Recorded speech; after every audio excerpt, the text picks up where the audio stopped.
Ron Browz was popping. Thank you for pulling up to my crib. Thank you for having me. Yes, so I have my new podcast. It's called Tricks of the Trade. And it's an opportunity for me to, come together with interesting people, have cool conversations, because I always find myself like having cool conversations with like my friends and people I meet. So, wanted to invite you to the crib and, chop it up with you. Why not? Yes. I got little tricks. Don't we all? Yeah. So shout out to Court Digga for putting us together. Yes, shout out to Court. Yeah, Court is like the OG in this game, and he's always looking out. OG radio guy, OG on the ground type of guy. So shout out to Court for bringing us together. Yes. So talk to me. I feel like I have an audience of people from all over, and talk to me. What have you been up to? Right now, I've just been remixing a lot of records that's been coming out. So one of the remixes that I did that went kind of viral and was the Move On remix for Diddy. Yes. And that kind of came about. I was seeing him kind of promote the record online. I was trying to get people to dance to it. So people who know me, like I'm kind of known for making the club records. So I was kind of monitoring it online and just looking at it, and then I said, let me just remix it and put my own, spin to it. And I took my drum machine to 42nd Street and kind of just hit play. And then DJs was asking me, yo, let me get that version. And then Funkmaster Flex and DJ Enough was doing like this. They was doing like this, who got the exclusives type of thing. And Enough played it on High 97, and then Diddy heard it, and then it was like, yo, I need to make that an official remix. So he put Carisha on there from City Girls and Shanti on there. And that's the official remix. So shout out to Diddy, shout out to, Ashanti, Carisha. And it was fire joint. Yeah, that remix was so fire. Like, fire. Just such a big cultural moment. Yeah. I don't think anybody saw Ashanti coming. Like, no. It was just like, that was just a great, like, sauce with it, What's crazy is I was doing them. Like, I did like a Beyonce one. I did like a Rima one. I was doing them.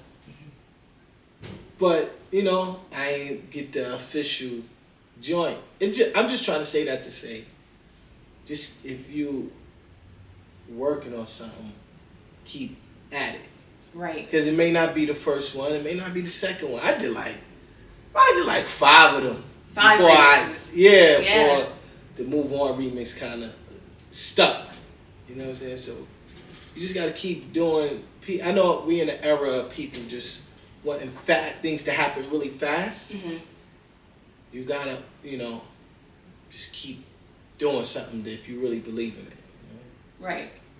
So you said you put out like 5 remixes before the Move On one stuck.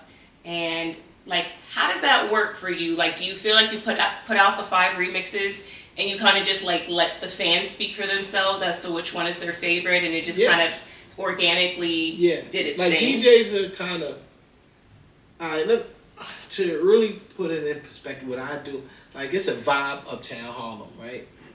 Uptown Harlem, Bronx. It's like this energy of music that we like to dance to. It's a certain tempo, a certain vibe, and I kind of know it. So I would put this vibe and energy on these records, on these remixes, and when they hear them, automatically they're like, oh, I know what this is. Like this I call it get drunk music, but it gets people the tempo, the right tempo, the right, drums and stuff, instruments. It get people to dance automatically. Like they don't care what it is. If it got this tempo, this synergy to it, they go and dance. So I tried them with a bunch of them, and then like people was vibing to them. DJs was on it, but I never got the official remix to Move On. Right. Got you. So one of the things that you said he came to people come to you because they know you're gonna get the clubs going, the parties going. Yeah. I feel like you're the original viral before viral was a thing. Like when you used to put out records back in the day. Oh yeah. You know what I'm saying? Like whether it was Ether, whether it was Pop Champagne jumping out the window, those moments were viral before we even had social media. Yeah. Something about your touch and how you touch the music, you understand like how to make a party hit and just make it go everywhere essentially. I always just try and be different from what people was doing. Oh, y'all doing that? I'm gonna do this. Mm-hmm. So I always try to. I don't want my brand of beats sounding exactly like another producer's beat. So it pushes me to be creative. Like I want to make the wildest beat you ever heard. Like that, I tell everybody, like even creating A-Rap Money.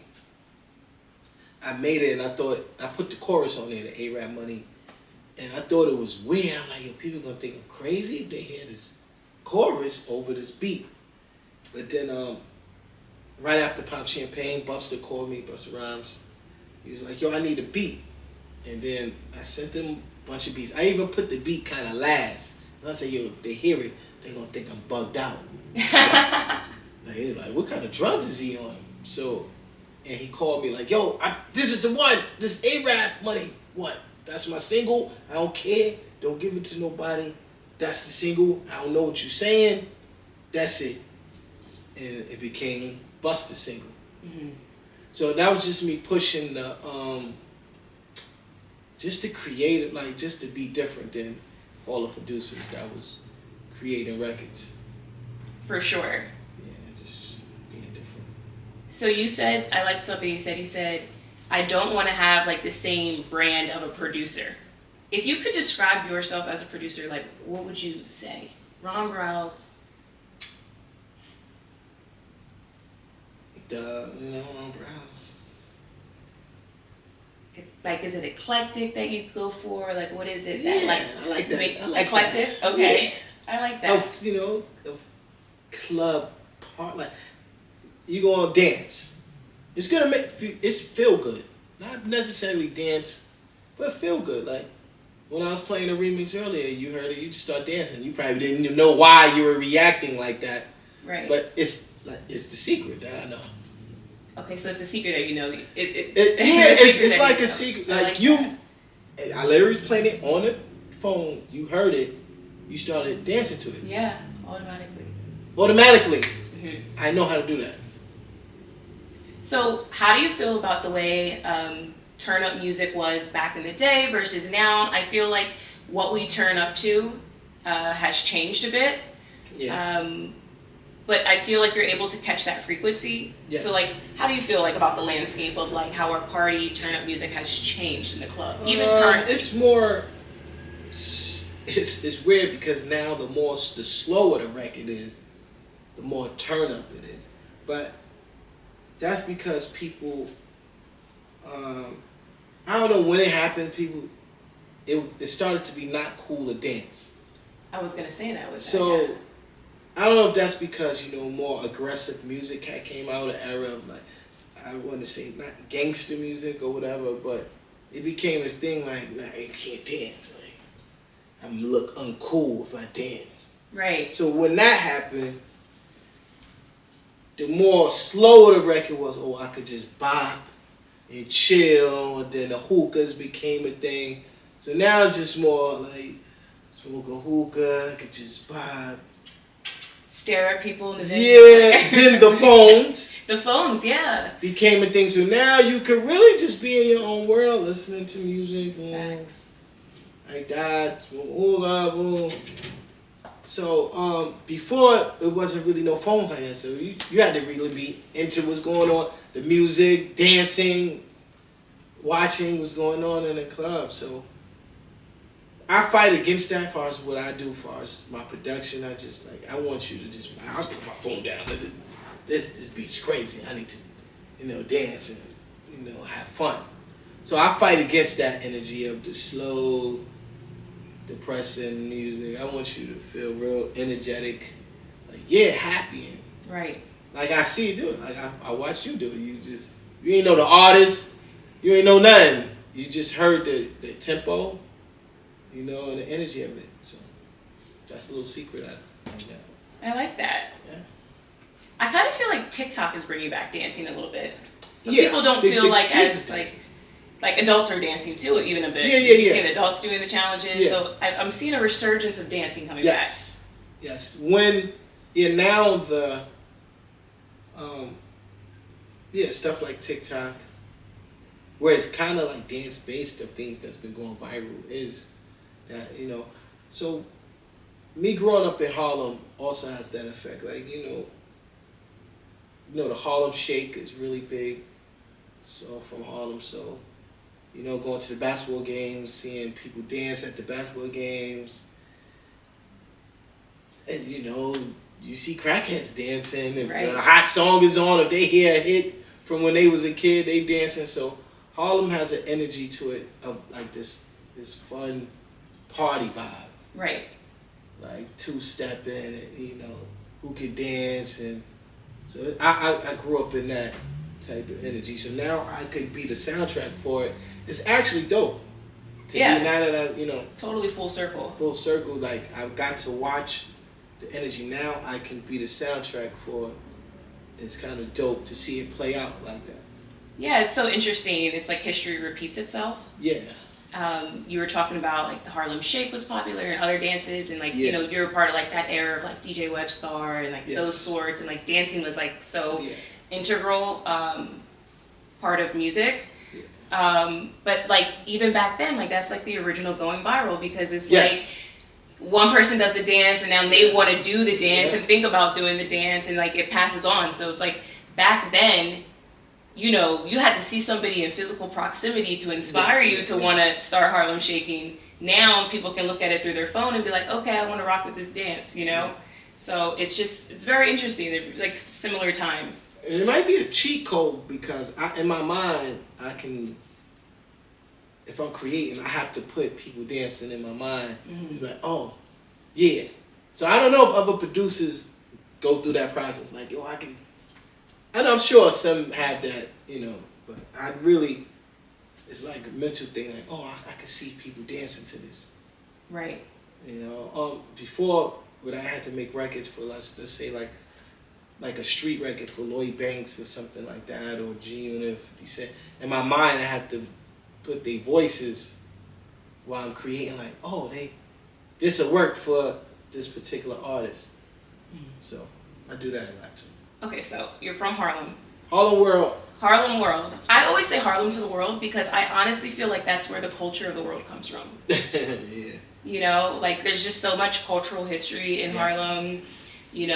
From like the Harlem Renaissance to like Dapper Dan to like Yeah. present day. Like a lot of the people who are on top are from Harlem and the style and influences. I asked this old timer, I said, how it was back in the days in Harlem? He was like, oh, full of lounges and full of clubs. I didn't really know that. So that information was like, oh, that was key. Like, so it kind of reiterates what we were saying, like the vibe in Harlem with the partying and the dancing. Right. I guess, back in the days, like people would come to Harlem for that energy as well. Wow. Yeah, because he said it was bars and lounges and all through Harlem. I said, oh, yes. Makes sense now. So I'm friends with like a lot of Harlem people, and one of my Harlem guys told me to ask you, because I told him that you're coming here today, I'm going to interview you. He told me to ask you about the Cherry Lounge and area code. Yeah. Tell me about that. That was a club. Those were clubs. Yeah, because you were mentioning clubs. So he's like, Cherry Lounge. Yeah, Cherry Lounge was on the west side. Area code. Area code sound familiar. I can't think about the location, but it was some lounges, clubs on the west side when I put out Pop Champagne. And the clubs actually helped break the record. Mm. Like they were like, you need to come out, and I would go out. It was on the west side. I can't think of the name right now, but I would go there, He would play it, people would act crazy, and it kind of like, oh, I think Ron got one. Because it's, people don't, they dancing to it. Like, what is that? And they had a good energy to it. And then, Rucker Park. Yes, Rucker Park, legendary. Started playing Pop Champagne at Rucker Park. That's what kind of, everything started. Yeah. Big moments. Yeah, very big moments. Do you still sip champagne? Yeah, of course. Is that your I'm a black bottle boy too, so shout out to the whole Bel Air family. Period. Shout out to DJ Trace. Yeah, so I'm a ambassador for Bel Air. Yes, I know. Court told me about that. Yes. So I see you out here doing big things. Yeah. That's what's up. Yeah, we sipping the champagne. It's part of the brand, the producer brand. Yes. Yeah.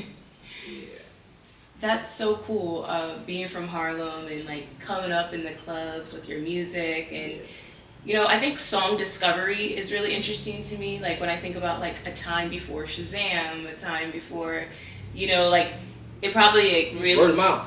Word of mouth, literally. Heard that song?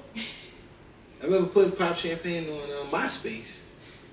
People, what song is that? I remember that. I was in middle school. Yeah, people, what song is that? Yes, that was a moment. It was on my profile.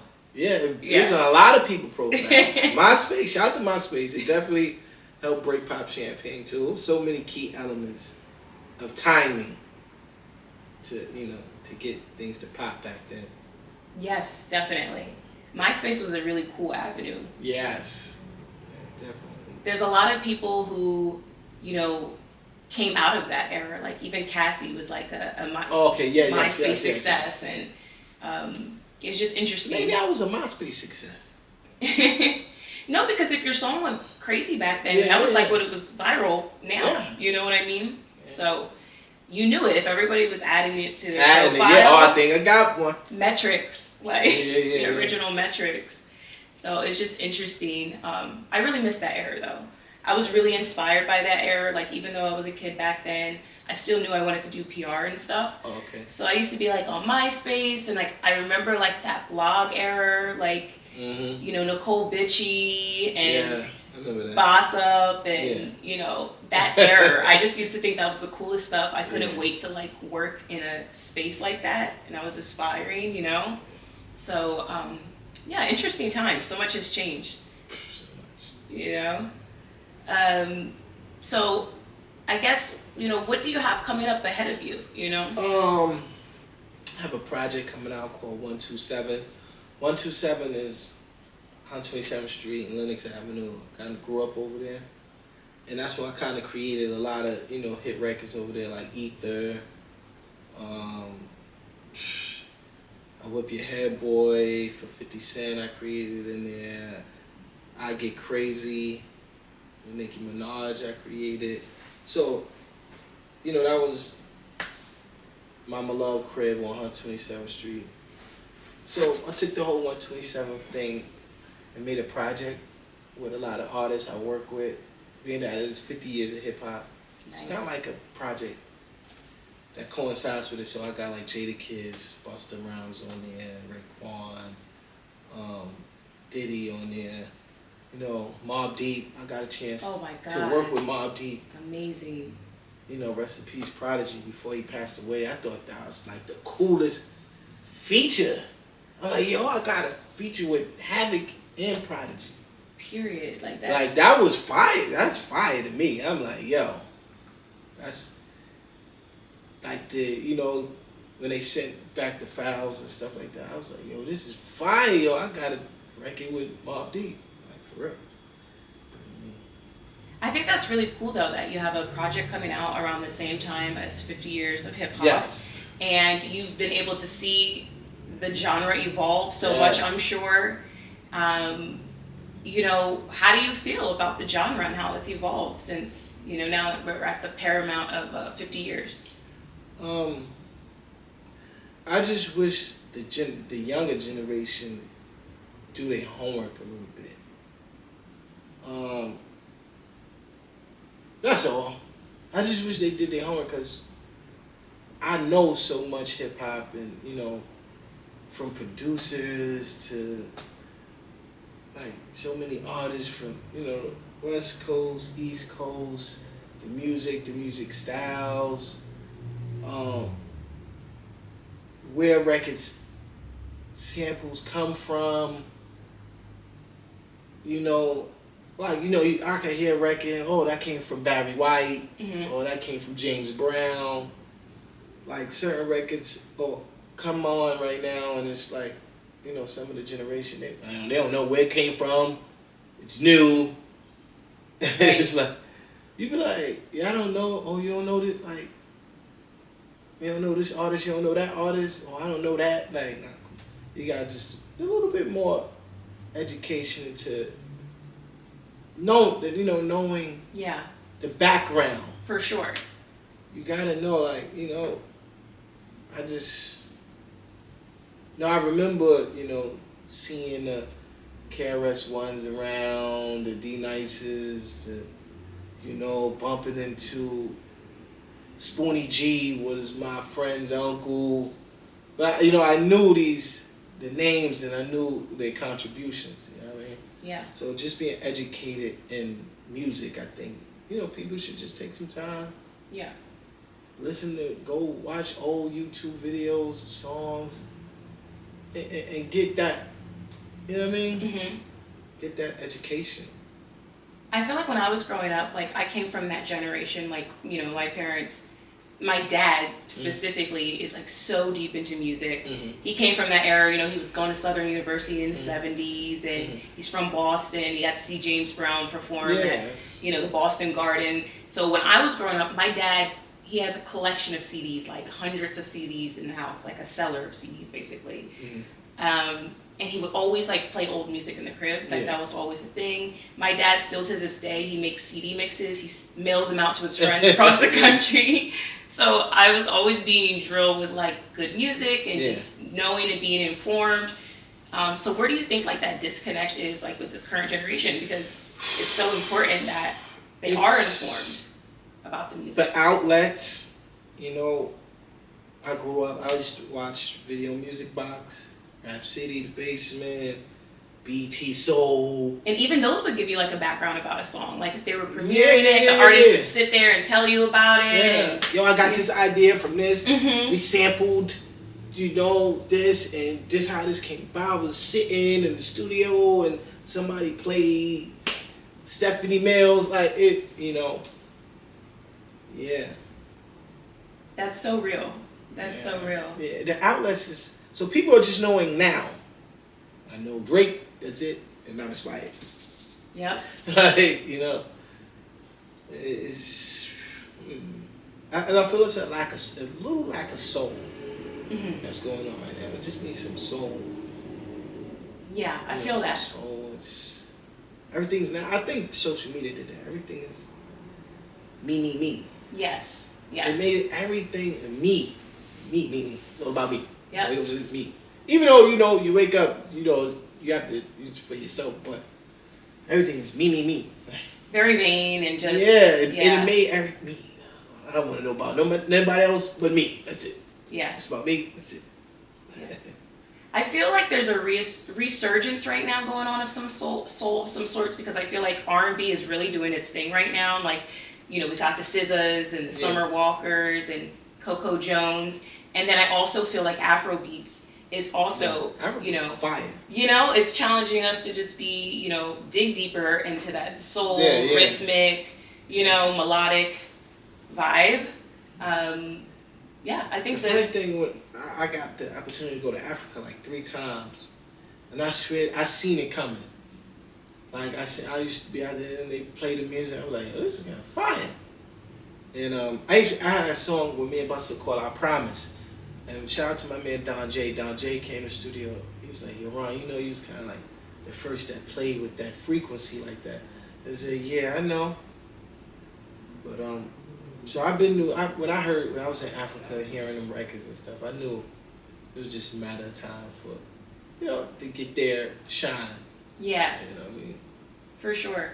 I was actually living in Nigeria in 2019. Oh, yeah, I was living there for 6 months, working, doing my PR thing out there. So beautiful out there, man. Like, it's crazy. growing up, they made Africa look like this crazy place that you never wanted to go. Right. So I go out there, it's clubs. I'm like, yo, it's clubs. It's it's a whole civilization. I went to the suburbs. I'm in the suburbs. Like, I said, oh, suburbs here. Like, water, beautiful. Like, it was just so it was so amazing. I was like, I don't think people know that Africa is like this. Yeah.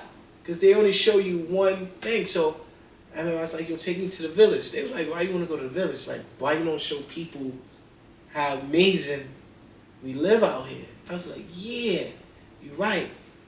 But, you know, you want to go to, you know, I guess what they advertise on TV. You know, oh, take me to the village where it looks scary at. You know. But Africa is beautiful. Real. It really is. It really is. And I think, like what you were saying, like, what they used to show us was very limited. Very. They just want to show you the kids starving. That's it. Yeah. That was it. Like, you see kids starving, bees and flies. You be like, I don't want to go there. But then I got booked out there. They knew my songs out there. I was like, yeah, radio stations. Like, it's regular. Like, I'm like, yo, this is crazy. Right. For real. I was like, all right. So yeah, shout out to Africa. I love going. I've been traveling back to the continent. I went to Congo, the Ivory Coast, Abidjan. It's amazing out there. I gotta get to Ivory Coast. Everybody's telling me to get there. I love exploring Africa. Like, I just feel so at home when I'm there. Yeah. You know? I was just like, chill. I feel chill. Yeah, it's like total peace out there. And I'm African American too, so for me, like, to go back home, it just like, you just feel like one. Like, it's like the missing piece to just your piece. Yeah. I was like, I was angry. I was like, how did they promote Africa like that? Same. When I was a kid. Yep. Like, it was this place you don't want to go. I ain't like that. I think that speaks of, like, how well there are forces that be who can control the narrative to the point where we don't even know what it's like because of, you know, the information they're feeding us. I feel like that also, though, in many other avenues of the entertainment space. You agree as well, or just media space? Yeah, they make you think one way. Yeah. I feel like they shifted. They make us feel like it's no conscious music out there. Right. Like, coming up in the 90s, it was, you know, a bunch of music, conscious music, relationship music, all kind of music. Now it's like one. Y'all only gonna get one kind. Right. That's it. Yeah, it's like force fed. Yeah. It's no conscious. You ain't gonna know nothing. That's it. Just this. Right. How do we, like, break that? Because I find that to be one of the most frustrating parts sometimes in our industry. I mean, whoever controls the narrative controls it, but, you know, people now, something like if somebody put me on the music, like, how you know about that? Oh, you know, found it online. So people are looking for what they like now. Like, all right, station's not playing it, but I'm going to go look for it myself. And people just have their own playlist, their own artists they listen to. I feel like what it means to be a celebrity has changed drastically recently. What you were just saying, like, people have, like, their own artists that they listen to, like, their own space, especially with Instagram getting rid of, like, the blue check and, like, what that meant and stuff like that. I feel like more than ever, we're just in this world where people are choosing whether or not they want to subscribe to what you have going on.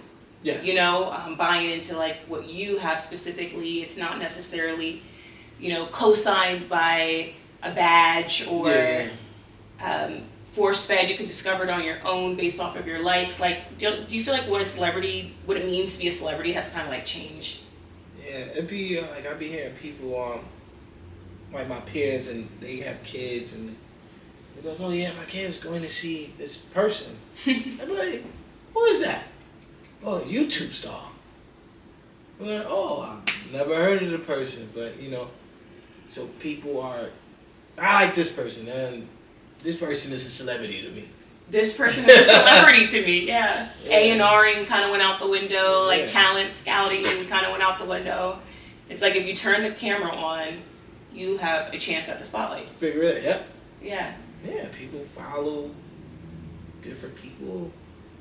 So I'm sure, it may be some like people who do conscious content. So I guess you have to look for that type of, frequency and follow those type of people who don't do it and who talk and, So I guess you gotta, choose what you want. People choose what they want now and make certain people a celebrity and they like that. That's very real. Yeah. That's very real. Yeah, I talking about, like you said, your friend was taking their kid to a concert and you just discovered the person. Yeah, I was like, who is that? Oh, YouTube star. YouTube star. Yeah. It's a lot of YouTube stars. YouTube stars. And they're like the highest paid people. Like, Yeah. YouTubers make so much money. And they literally just have like a whole lane of subscription. I was mad that I didn't know who the person was. Yeah. This is just, makes you like the world's really big. So imagine this probably people in, all over the world. People in LA, West Coast, Midwest, that have their own type of celebrity. Like people, we going to go see YouTube star. I get it. I always like discovering an artist, like international stars. Always like I'll just come across an international star. Like it could be a Latin artist, it could be like an Arab artist, and I'll find their page. They'll have like 10 million followers, and I've never heard of them before. But that just kind of goes to show you like where people can often be in their own worlds at times, and there are bridges that bring us together. But what's crazy about that is I used to. Back in the days when you used to get tired of like the mainstream radio, you'll go to the college radio and listen to the upcoming artists. And then in the same sense, you'll make whatever that artist you would hear, like, yo, that's the guy. And in your eyes, like, this is, a celebrity to me. Because this new artist that they playing, and you're like, oh, this is kind of dope. So you feel like back then people kind of had more of a choice of what was going to become a hit? Like the consumer had more of a choice? No, stuff was forced. Still force-fed, yeah. Big money. Yeah. Them songs to make them work back in the day. Good old payola. I ain't gonna say that, but it was, big marketing. Big marketing, manifests its ways in very similar circumstances. Marketing dollars to make you, that they put in these artists to make them big artists. I feel that. Even today, you can see, sometimes like when you walk into a store, if you walk into Kohl's or you turn on the radio, a lot of times like that song has been chosen for you, like handpicked for Listen you. to this. This is for you. Yeah, it's interesting. But a lot of people are choose like So they got choice, their own playlist. free will is still very much. What's crazy? A lot of kids are listening to kids from their neighborhood. It's true. Oh, this is my friend. He live up the block. Fire. Like people are supporting. It's weird. Like people are supporting their local artists. Like the kids are like. I guess it's more relatable. Like he lived 2 blocks. He shot the video right here, just on the store. So it's like relatable, and people are supporting their local artists now. I agree. I definitely feel Rather the younger generation. I agree. Yeah, it's more relatable. Like, oh, that's for you from the block. Yeah. But I guess that's like when you're young, it's more impressionable because I go to school. Back in the days, we couldn't. We had to have full budget videos to be seen. Right. So you ain't getting no record deal. Nobody was seeing you. So now you get to see somebody from your neighborhood. You put their video on YouTube. And you're like, oh, that's I know that person. It's related. I like his music. Yeah. You know what I mean? What I find interesting is like the era that you came from has an ecosystem that still runs and maneuvers behind the scenes, like the same people who came up in certain neighborhoods and stuff like that. Like, talk about that. A lot of the people, I'm sure, like literally, that you knew from back in the day are people that you still work with now that you can call on. because of like those younger days of like running around. Yeah. You would hope some of your, friends be in, higher positions or like even like DJs I know that I came up with, Sure. they stuck to it. Now they on the radio. They're like, yo, play my song, man. Remember, you drunk quarter waters and cookies and stuff, man. Look out, So it do be that type of thing, like, yo, I gave you half of my hero, man. I need some spin. So you keep that allegiance with a lot of people. Yeah. Or sometimes it's the code. Yo, we from uptown. Come on. Don't do that. Right. I'm sure people use whatever borough they from, they Bronx card or they Queens card. Yo, we from Queens. Look out. You know what I'm saying? I think people be doing that too. Like, you know we from Queens. Yo, play my song. Man. Right. And I think you're right. I shout out to my Queens people, so it works. That's so cool. Because, like, when I hear you say, like, casually, be like, oh, got this new project. I got Mobb Deep. I got Busta. Yeah. I got Jada. Like, that's, like, amazing. Like, that's, like, relationships that you can't just buy out of thin air. You can't, but you had to work for those, though. Yeah. You ain't just wake up with those relationships. Yeah, right. Yeah, definitely, you got to prove yourself in a light that, to make those people work with you. I had to learn that. I remember trying to come up and you bump into certain artists. I remember bumping into Biggie before he passed away. Like, I grew up around Sylvia's. Oh, Sylvia's is so right good. around the corner from Sylvia's. I guess he was coming from Sylvia's, him and Little C's. He was in the car, seeing like, yo, take my tape. And yeah, I listened to it. I don't know if you ever listened to it though. I don't know. I remember C was like, "Come on, man, we gotta get out of here." So they was on the run. Right. I wonder when the last. I mean, there's people still handing out their CDs, but like when we crossed over, I think it was once we went to MP3s. Oh, it was we didn't over. have to hand them out physically. Yeah, it made it rough for to hear new talent. Because I know a lot of people that got deals from somebody, a tape, and then they listen to it, or they pop it in their car, like, oh, this is hot. I'll give you a call. I know a lot of, is there such thing as demo songs anymore? Nothing is a demo no more. Yeah. If you record it, it might be a chance that this record end up on the radio. Right. I remember that. There's no more demos. There's no more demos. It's like, this is my song. It ain't, listen to my single. Yeah, this is it's ready to go. Yeah, like, what? The demo thing is out the window. Like, listen to my demo. No, listen to my single, bro. You be like, what? I guess you got a deal already. Right. You don't need my help. People be going, I got a whole album. It was in 18 videos. Yeah, you don't need my help. you got this figured out already. Right. It's weird now. Right? It's interesting. So what do you want me for? Right.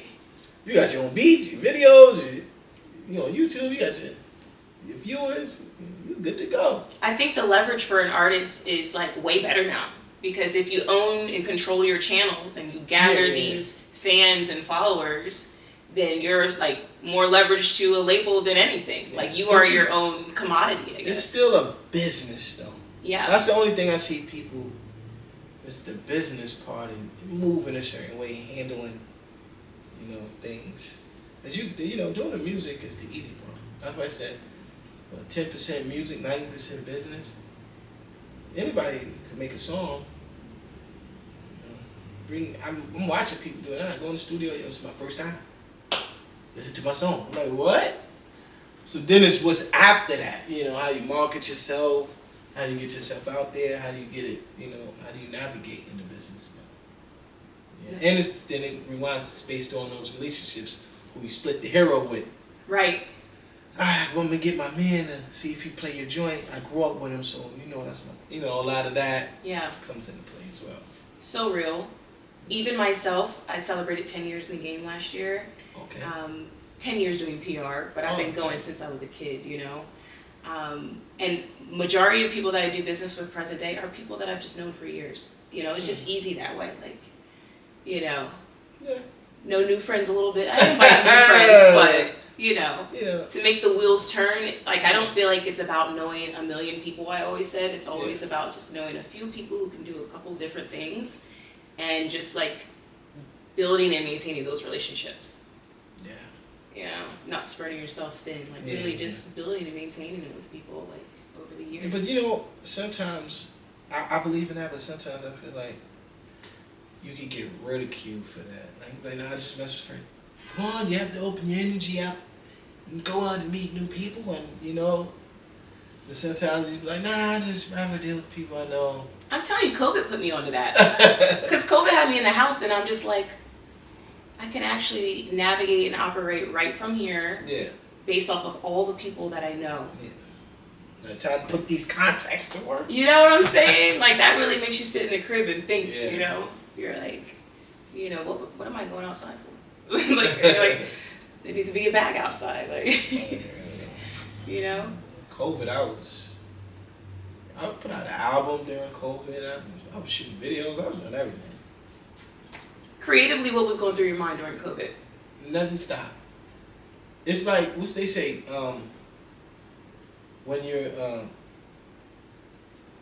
doing something and then the opportunity knocks. Not the opportunity. What I'm just saying is, I taught myself how to film. I record myself. I taught myself how to do photography. So when COVID hit, nothing really. Only thing, you couldn't go outside, but I was able to shoot content, edit, was able to record music. I taught myself how to do these things. So, that's why I tell artists, I recommend them to learn how to record yourself, laptop, get yourself a mic, learn how to do these things because you'll need them. Yeah, for sure. For sure. I think sometimes, though, people can kind of get scared. Like, you hear people be like, sometimes you need a team. You can't do it all by yourself. What are your thoughts on that? Like, you're just like... Go out there, just like set the time aside to just like learn how to operate something. We're in a mass production type of vibe right now. Like, you need to know how to put something out. I'm gonna put this out tomorrow. I need to shoot video, but this needs to be out tomorrow. Like, because people's attention spans are short. Yeah. If a hot topic come out or something, I need to get on this right away. I told myself how to make merch. I'm like, nah, you gotta be a force. Yeah. No middleman. No middleman, yeah.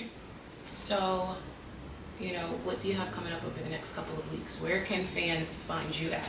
Yeah, I'm gonna be on the road. Be on the road, this 127 tour, so I'll be in the East Coast, up and down the East Coast. You're gonna hear me, tune into the radio.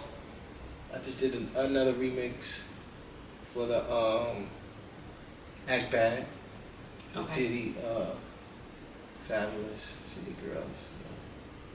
Kind of used, old sample in it, kind of flipped it. It's kind of fly. I don't, that question I do. I don't think people know how trained my ear is. I don't know if, I don't think people know how trained, like, really into, like, old music a lot, more than people may think. Like, I'm really into, like, old music. So when you be in the crib, like, what do you be bumping? Like I got a vinyl collection that's ridiculous. I can imagine. I got a vinyl collection that's insane. So I like to just listen to old music, see how they compose music back in the days, and I just think it's so fly. Like with the bands we're playing, with the things that we are able to sample, and drums and just melodic stuff. They were just amazing. I feel like them old bands and stuff like that. right. I feel like old school artists, they really made timeless music because Yes. even to this day, we're still sampling those old school artists. Yeah, it makes you feel. There's one record that just makes every time you hear it, like Heavenly Father. You know that song? Mhm. Is that the right name of it? It's called Heavenly Father. Are you talking about Kanye? No. Oh, okay. Bro, tell me how old. By the way, you gotta tell them how No, I'm like, old wait, these Heavenly vinyl Father. records you got. How far back we We talking talking about the '70s. Okay. No, but my dad played all that in the house. I'm like a Marvin Gaye fan. I can still turn Oh, yeah. Marvin Gaye on today, and it still bumps in the whip. Yeah, it's crazy. It puts you somewhere. It really does. Yeah, I try to do that with my music too. Like the club, I want you to just feel a certain way, and I think that's key of a producer to make people feel however you want them to feel. If you want them to feel sad, you want them to feel happy, you want them to jump up, you want them to cry. You got to be able to do that musically. So deep. Yes. A lot of this music is just like, Yeah, I just want people to know I'm not a beat guy. I'm yeah. an actual producer. Like I could see the whole vision.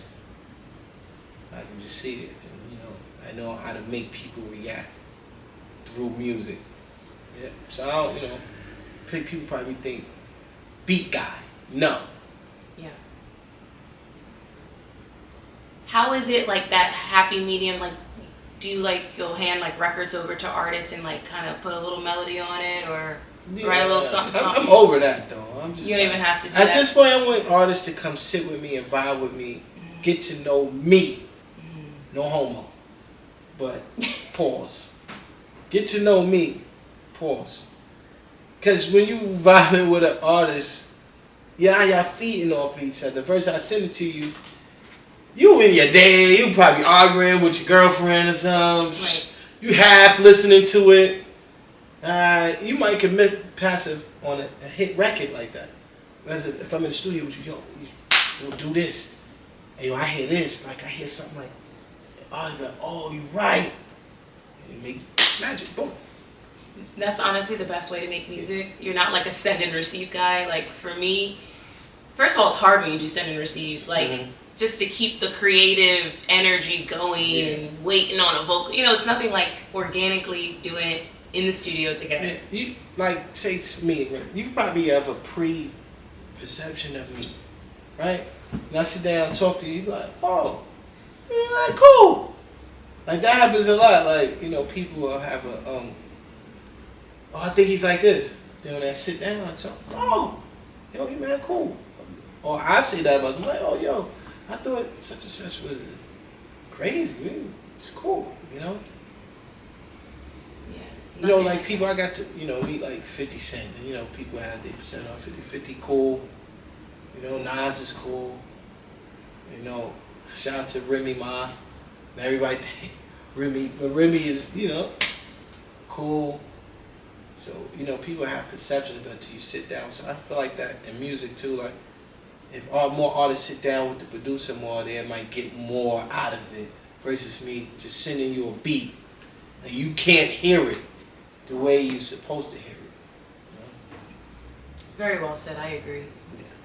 I agree. Authenticity, great authenticity comes out of that. Yeah, but Ether definitely happened through, I was new, so it wasn't like I was able to sit down with him. So it definitely was the energy of the beat matching what he was going through at the time. Word. So that's how that happened. Word. Yeah. So dope, so dope.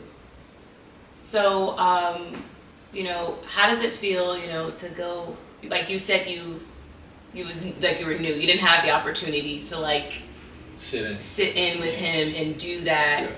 How do you feel like that is nowadays? Kind of a similar interaction with like budding producers and like artists where like you just have to like send it, or do you feel like it's possible to like still pull up on people and like? I think it's going back to people going in the studio with people. I think it's going back. Oh yeah. You know what I mean? Knowing an artist, because now sometimes I be hearing people got songs together and then they beefing. Oh yeah, just did a song together. Yeah. How that happen? Yeah. You know, but I bet you if they chilled and hung out and like, oh, you know, better music could come out of that. I feel like that, you know, me personally. Word. That's what's Yeah, up. but the funny thing was, when I did go to the studio, Nas was like, to hear it, what do you think? I'm like, what do you want me to say? No, change. I think you need to change this whole concept. Like, I don't know what he wanted me to say. He said, he played it, he said, what do you think? I said, I don't know. Sounds good to me. But he wanted me to say, nah, I think you should just scrap this whole record. Like, no. Right. That was funny that day, though. He definitely said, yo, what do you think? What do I think? I was like, I don't know. I don't know what to think right now. It's a diss record, but it's hot. I don't know. How do you like constructively criticize a yeah. very pivotal Yeah, diss like, record? I think you should change that line. When you said that about him, take that out. I wish I would have said that and see what he would have said. Like, nah, I can't take that out, man. Right. Market It's research. going out Friday, so just want you to hear it. Get out. Does that joint affect your relationship with Rock Nation them and all that? No, I was just at a Rock Nation listening party the other day. And that's what I wanted to clear up. Because see how you asked me that? Kanye West produced Takeover. Right? Kanye did a whole album for Nas. Why people ask me, oh, were you able to work with Rockefeller artists? Because I did the beat. Kanye did Takeover. He worked with everybody. Right. Why do people ask me? That's my question to y'all. Why do people ask me, am I able to work with, you know, Rock Nation or It's the direct Rockefeller? association. It's the association of the ether. Like certain things bring wounds back, and you never know. He might hear every time he hear ether boy, he might be wounded and say, "Don't work with that guy." But You so know? Takeover was just as big as Ether, correct? No. No? But Kanye was able to work with Nas. Hey, yeah. So does he be like, yo, you did that. You did the Takeover, man. You know Jay-Z was dissing me. Why you... So do you think like, okay, so producers, as a producer, it's like, how did I get into it? You know, Yeah. the words didn't come out of your mouth. Yeah, I didn't say, yo, Nas, say that. Yeah. Diss him right there. Yeah. Nah, I didn't do that. I did the beat. So why? And I've been thinking about that. Like, why do people ask me that? Yeah. Just like he said. I think because it hit so hard, like it hit like a punch that like people still feel it. So they're just like, is everything cool? Oh. You know, like I'm sure the temperature when it first happened with you and Rockefeller, maybe were you chilling out or just didn't affect anything at any point? I got to work with a lot of people. Yeah. I did not do a beat for Jay-Z Yeah. or any Rockefeller artist. But later on, like me and Petey Crack, shout out to Petey Crack. PD Crack, shout out to Philly. That's my guy. We worked. I met Freeway. I met a couple of other people that were down. Like, it's regular. So what do you think about this? Sorry, I just pick at your Yeah. brain.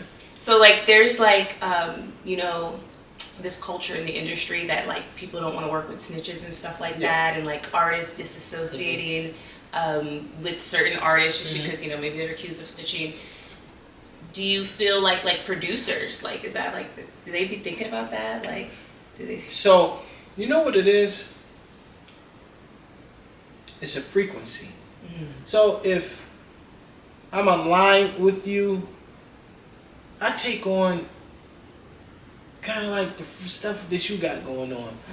Let's just say you snitched on somebody, I'm in the studio with you, and this particular day is revenge day.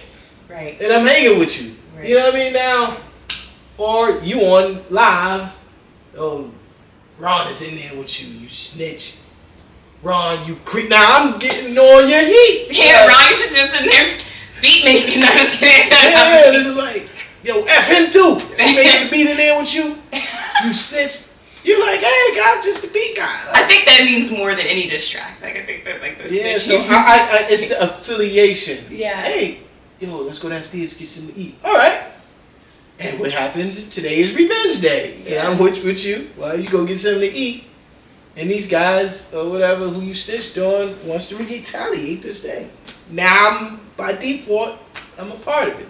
So I think it'd be that part that people be like, nah, I'm staying away from this snitch vibe. Snitch vibe. Yeah, snitch vibe. Because, yeah, the affiliation be too much. Yeah, I feel that. It depends on the magnitude of what you snitched, who you snitched on. Yeah. You know what I mean? And this might press the person. Like, yo, where he at now? You was just with him. Now I'm in your crap. No. Yeah. I'm good. Yeah, because you're like the liaison to any proximity of that. But I'm sure other people have different analogies on that. You know, some people are like, you wouldn't take the money if the snitch gave you money. Be like, I don't know. Sometimes it's about the morals and principles and integrity. So what would your parting words be for my audience? I like what you just landed on, integrity. What would your parting words for today be? Like I was telling y'all, since we in this microwave era, it may not be the first try, it might not be the second try, it may not be the third, it might not be the fourth, it might be that fifth try. It sounds cliche, but it might be that fifth try that you're just keep going. And people want things to happen so fast in this microwave era that I don't care who you are, like, you still gotta keep pushing. Like, it's that court. Let me listen to an LL Cool J record today. It may hit, it may not hit. He still might have to go in the studio, and he's a big artist to be like, oh, let me make another one. Right. See if it catch on. Let me make another one. Like, no matter who you are, you still gotta. Nike might make a shoe that nobody don't like, but they're like, let's make another one. Right. You know what I mean? So More you output. just gotta keep trying in this microwave era. Don't get discouraged because something you did for the first time or nobody didn't really gravitate. Oh, I got 10 views. Yeah, you just started. You want a million views because you just started? Like, it don't work like that. Like, you have to build. You have to build. Mm-hmm. So, yeah, you have to build. And I solely go by that. Like, I don't have a problem with building. Like, watching something, planting a seed, watching it grow. So, people should, go by that too. Because we in a microwave era. Because back then, everybody knew, man, I gotta get a deal. And it's gonna take me, like, I gotta have to run into the right person, make this song, give my demo to somebody, and hopefully it may take a year. People knew that. Like, it may take a year, it may take 2 years. But now, it's microwave era. Yo, my friend got 20,000 views. Why I'm only getting... That's their path. That's not your path. Right. What we were saying earlier about everybody's in their own world, in their own lane. Yeah. Everybody's journey is different. Everybody's journey is different. Exactly. Well, thank you so much, Ron. Thank you for pulling up. I appreciate you. I hope they got some tricks to trade for me. Thank you. Appreciate it.